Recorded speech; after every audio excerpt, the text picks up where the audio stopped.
चलो बच्चों, आइए प्रश्न को देखते हैं। वक्र ए वाई स्क्वायर बराबर में एक्स की घात 3 के बिंदु ए एम की घात 2 ए एम की घात 3 पर अभिलंब का समीकरण ज्ञात कीजिए। प्रश्न को हल करने से पहले इसकी मुख्य अवधारणा के बारे में चर्चा कर लेते हैं। मुख्य अवधारणा, तो यहाँ पे देख सकते हैं हम लोग पहली चीज कि जब भी वक्र का समीकरण दे रखा होता है तो हम लोग अभिलंब या स्पर्श रेखा का समीकरण कैसे निकालते हैं। तो इसके लिए क्या करेंगे, हम लोग अवकलज के अनुप्रयोगों का उपयोग करेंगे। यहाँ पे इसका अवकलन करेंगे dy बटा dx। मान लो कि किस बिंदु पर x1 y1 पर मेरे को स्पर्श रेखा या विलंब का समीकरण निकालना है, तो इसको p बिंदु बोल दिया जो कि वक्र पर स्थित है। इसके बाद ये आ गया f डैश x के बराबर। अब मान लो कि dy बटा dx में मैंने ये बिंदु रख दिया ना, x1 y1, तो ये अपने पास जो भी निकल के आएगा वो स्पर्श रेखा का ढाल निकल के आएगा। और हम लोग जानते हैं स्पर्श रेखा और अभिलंब एक दूसरे के लंबवत होते हैं, और लंबवत रेखाओं का जो ढाल होता है उनका गुणनफल -1 के बराबर होता है। तो एम एन जो अभिलंब का ढाल है वो किसके बराबर हो जाएगा, -1 बटा में डी वाई बटा डी एक्स, और यहाँ पे वही बिंदु के निर्देशांक रखेंगे x1 y1। तो स्पर्श रेखा का ढाल आ गया एम टी, यहाँ पे बोल सकते हैं ये एम एन अभिलंब का ढाल आ गया, तो बोल सकते हैं अभिलंब अभिलंब का ढाल। अब देखो रेखा का ढाल आ गया और रेखा पर स्थित बिंदु आ गए, तो हम लोग रेखा का समीकरण तो निकाल ही सकते हैं। कैसे, देखो रेखा पर स्थित बिंदु में मान लेता हूँ x1 y1 और रेखा का ढाल में मान लेता हूँ m के बराबर। तो यहाँ से रेखा का समीकरण बन जाएगा y माइनस y1 बराबर में m गुना में x माइनस में x1। ये रेखा का समीकरण आ गया। यहाँ पे लिख भी देते हैं रेखा का ढाल बिंदु रूप में, एक बिंदु ढाल रूप में बोल सकते हैं, बिंदु रूप में समीकरण इस तरह से बन जाएगा। अब चलते हैं सवाल में आगे की तरफ। सवाल में जैसा कि हमें पहले तो वक्र का समीकरण दे रखा है ए वाई स्क्वायर बराबर में एक्स की घात 3।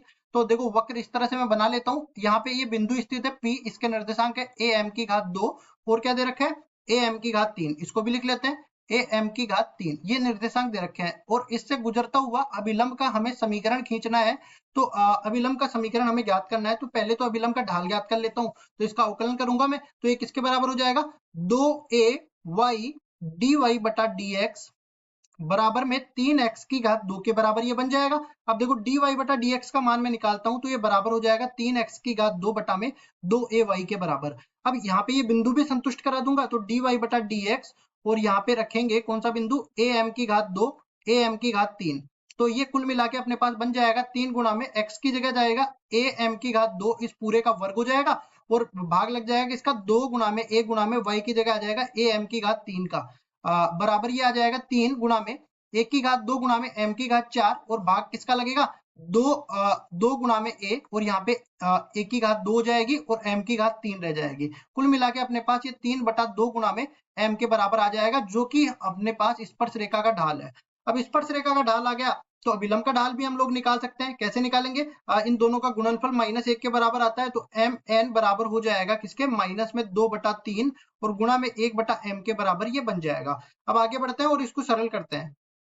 तो देखो ये तो अभिलंब का ढाल रहा, और इस पर स्थित बिंदु कौन सा है, A M square A M की घात 3, ये बिंदु रहा। तो अभिलंब का समीकरण कैसे निकालेंगे, देखो y माइनस में y1, तो ये ए एम की घात 3 बन जाएगा बराबर में m।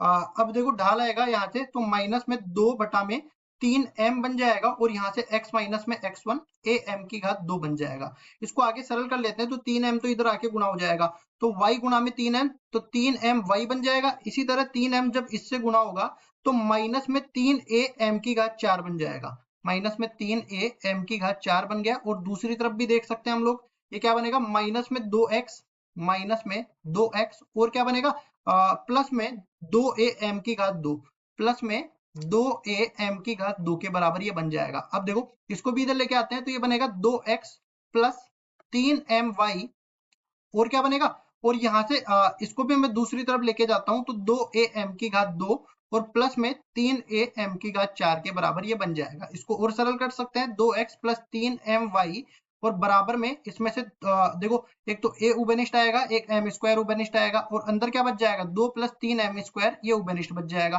ठीक है, इसके आगे मैं इसको आगे हल नहीं कर सकता हूं, तो मैं मान के चलता हूं कि अभिलंब का जो समीकरण है वो यही अपने उत्तर आ जाएगा। आशा करता हूं ये सवाल आपको समझ में आया होगा। धन्यवाद।